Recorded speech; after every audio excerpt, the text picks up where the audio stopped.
Volunteers కూడా ఉన్నారు, police వ్యవస్థతో పాటు చాలా వరకు ఇక్కడ విధులు నిర్వహిస్తున్నప్పటికీ సో కేవలం విఐపీలకు మాత్రం రెడ్ కార్పెట్ పరుస్తూ సామాన్య భక్తుల్ని గాలికి వదిలేస్తున్నారంటూ కూడా సో చూస్తున్నారు. ఇక్కడ మనతో పాటు పోలీసులు కూడా ఉన్నారు, ఇప్పుడే రోప్ పార్టీ కూడా ఇస్తున్నారు. ఎందుకంటే చాలా వరకు నెగిటివ్ ఫీడ్బ్యాక్ వస్తుంది. ఎందుకంటే పొద్దునుంచి చాలా వరకు ఇబ్బందులు అయితే పొద్దునుంచి భక్తుల నుంచి చూస్తున్న మనతో పాటు పోలీస్ ఆఫీసర్స్ మాట్లాడించే ప్రయత్నం చేద్దాం. అడిషనల్ డీసీపీ ఉన్నారు. సరే, ఏంటి భక్తులకు సంబంధించి చాలా కంప్లైంట్స్ వస్తున్నాయి, చాలా మందిని గంటల క్యూ లైన్ ఉన్నాయని చెప్పి చెప్తున్నారు. కంప్లైంట్స్ ఏం లేవు, క్రౌడ్ ఎక్కువ ఉన్నారు, జనం ఎక్కువ వచ్చారు. సో అందరూ ఒకటేసారి వచ్చే క్రౌడ్ ఉంది, క్లియర్ చేస్తున్నాం. ఎక్కడ కూడా ఏమి ఇబ్బంది లేదు. కొద్దిగా అయితే అసౌకర్యం అవుతుంది, బట్ పోలీస్ అన్ని రకాలుగా చేసి పంపిస్తున్నాము. ఎక్కడ ఎలాంటి ఇబ్బంది లేదు. ఒక హాఫ్ అన్ అవర్ జోగిలో రావడమే లేట్ వచ్చారు, అందుకే కాబట్టి వాళ్ళకి ఇదైపోయింది. సో వాళ్ళకు స్లాట్ ఇచ్చాము, దానికల్లా లేట్ వచ్చారు. సో అందుకే కొద్దిగా ఇదైంది, బట్ ఎక్కడ అసౌకర్యం లేదు. విఐపీ మూవ్మెంట్ ఇంకా ఏమన్నా ఉందా? ఎందుకంటే విఐపీ మూవ్మెంట్ తో దర్శనం చాలా వరకు లేట్ అవుతుందని చెప్పేసి కూడా భక్తులు. ఇప్పుడైతే విఐపీ మూవ్మెంట్ ఏం లేదు, ఉన్నంత వరకు ప్రోగ్రామ్ లో విఐపీ మూవ్మెంట్ లేదు. ప్రజలకు భక్తుల కొరకే అన్ని సౌకర్యాలు చేసి వాళ్ళకు దర్శనం చేపించే పోలీసులు నిమగ్నమైంది. క్యూ లైన్లు కూడా చాలా సేపు కదలట్లేదు అని చెప్పేసి, క్యూ లైన్లు కూడా చాలా సేపు కదలట్లేదు. ఏంటి ప్రాబ్లం ఏంటి అసలు? క్యూ లైన్లు కదులుతున్నాయి, జనం ఉన్నారు, భక్తులు ఎక్కువ వచ్చారు. సో కాబట్టి వాళ్ళకి అది లేట్ అనిపిస్తున్నది. వాళ్ళు వచ్చేదో లేట్ వచ్చారు, మళ్ళీ ముందు పోవాలనుకున్నారు. కాబట్టి పోలీస్ అన్ని రకాల మేము ప్రయత్నం చేస్తున్నాం. ఇప్పటి వరకు ఎంతమంది దర్శనం చేసుకున్నాను ఏమైనా అంచనా వేస్తున్నారు? అది ఎగ్జాక్ట్లీ మనకు తెలియదు, చెప్తాం. మళ్ళీ క్యూ లైన్ లో అయితే దర్శనం జరుగుతుంది, ఎక్కడ కూడా ఏర్పాట్లు మేము తక్కువ చేయట్లేదు, బాగానే చేస్తున్నాం అని చెప్పేసి, ఎక్కువ కూడా తక్కువ చేయట్లేదు, భక్తులకు ఇబ్బందులు లేకుండా మేము చేస్తున్నాం అని చెప్పేసి చెప్తున్నప్పటికీ గ్రౌండ్ లెవెల్లో మాత్రం భక్తులు అయితే ఇబ్బందులు పడుతున్నారు. సో చూస్తున్నారు కదా, బ్యారికేడ్ వేసి మాత్రం కంపల్సరీ క్రౌడ్ ని కంట్రోల్ చేసే ప్రయత్నం చేస్తున్నారు. ఎందుకంటే ఇక్కడ మొత్తం జామ్ అయింది.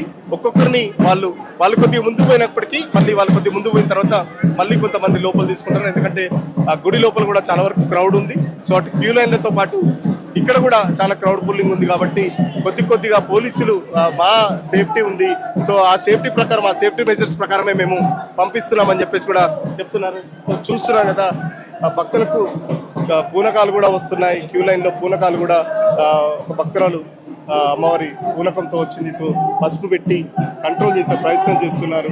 సో అమ్మవారి పూనకాలు కూడా సహజంగా భక్తుల అయితే క్యూ లైన్లో ఇవన్నీ మనం సహజంగా చూస్తాం. సో అమ్మవారు పూనితే ఎట్లా ఉంటుందో ఇప్పుడు మనం లైవ్లో చూస్తున్నాం. అమ్మవారు పూనిన తర్వాత మళ్ళీ వాళ్ళు స్లో తప్పి పడిపోతారు. సో వాళ్ళని పసుపు పెట్టి కంట్రోల్ చేసే ప్రయత్నం చేస్తారు. సో ఓవరాల్గా చూస్తుంటే మాత్రం ఖచ్చితంగా ప్రభుత్వం నెక్స్ట్ బోనాలకైనా రేపు జరిగే మళ్ళీ నెక్స్ట్ సండే జరిగే ఏదైనా లష్కర్ బోనాలకు సంబంధించి కానీ అక్కడ జరిగే సింహావిని అమ్మవారి బోనాలకు సంబంధించి కూడా ఏర్పాట్లు ఘనంగా చేయాలని చెప్పేసి భక్తులతో పాటు శివసత్తులు కూడా కోరుకుంటున్న పరిస్థితి.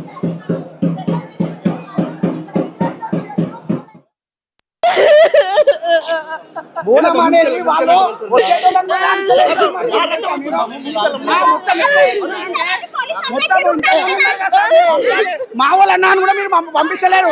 ఎవరు గ్యారెంటీ సారా? ఇంతమంది పోలీసు వాళ్ళు ఉన్నారు, ఏ పోలీసు వాళ్ళు ఉన్నారు? మొత్తం అదేంది, మొత్తం ఇట్లా తోసేసుకున్నాడు, మీద పడిపోడు, ఇట్లా ఎడుస్తుంది చూడండి. మా పాపం తగ్గితే బోనం పడితే మీకు కాదు, అర్థమైతే జరగని చెప్తే కూడా పోలీసు వాళ్ళు కూడా జరుగుతలేరు. అక్కడ పంపించండి కూడా పంపిస్తలేదు, నేను నొర్రుతో పంపించారు. ఇప్పుడు నన్ను కూడా అరే దేవుడు వచ్చా బోనం ఇట్లా చేస్తారా? కింద పడేసారు, పోలీసు వాళ్ళు కూడా లోపలికి రాణిస్తలేరు, నూకేస్తారు. నేను నాకు పాప ఉండకి 8 సంవత్సరాలకి ఈ రోజు బోనం చేసుకున్నాను. పోలీసుల తీరుపై మండిపడుతున్నారు మహిళా భక్తులు. బోనాలతో వచ్చిన మహిళలకు ఇబ్బందులు ఎదురయ్యాయంటూ ఆందోళన వ్యక్తం చేస్తున్న పరిస్థితి. పోలీసుల భద్రతా ఏర్పాట్లపై భక్తులు అసంతృప్తి వ్యక్తం చేస్తున్నారు. భక్తులకు ఇబ్బందులకు లేకుండా చూడాలని చెప్పి వాళ్ళు డిమాండ్ చేస్తున్నారు. ఒక్కసారి ఆ మహిళ ఆగ్రహం వ్యక్తం చేస్తుంది. విజువల్ చూద్దాం.